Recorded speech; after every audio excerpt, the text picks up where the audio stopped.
Hello everyone, আমি ইক্সিতা। তোমরা কেমন আছো? আশা করি ভালো আছো। আমিও ভালো আছি। আজকে দেখো আমার ব্যাকগ্রাউন্ড দেখে তো তোমরা বুঝতেই পারছো। আজকে রান্নাঘরে চলে এসেছি স্নান টান করে, পুজো পাঠ সেরে। তো আজকে ভাবলাম তোমাদের সঙ্গে রেসিপি শেয়ার করব একটা।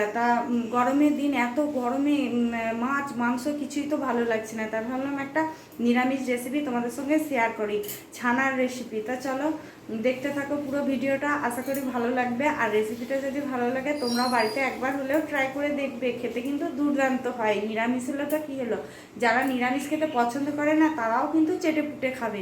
তা চলো ঝটপট করে বেশি কথা না বলে রেসিপির দিকে যাওয়া যাক।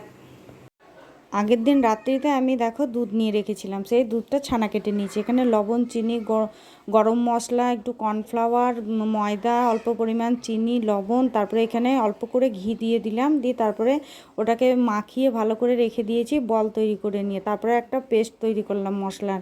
তো এটাকে দেবো, তারপরে বলগুলো দেখো একটা একটা করে ভেজে তুলে নেব। দিয়ে দিয়েছি এখানে গোল্ডেন ব্রাউন পর্যন্ত ভাজবো।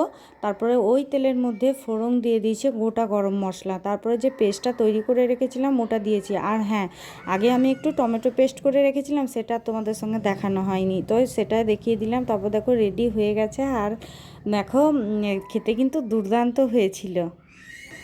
আজকের রান্নাটা তোমাদের কেমন লাগলো অবশ্যই কমেন্টের মাধ্যমে জানাতে ভুলবে না। আর ভালো লেগে থাকলে অবশ্যই লাইক, কমেন্ট, শেয়ার এবং সাবস্ক্রাইব করবে আর পাশে থাকবে। আবার দেখাবে নেক্সট একটা ভিডিওর সঙ্গে। ততক্ষণ জন্য বাই।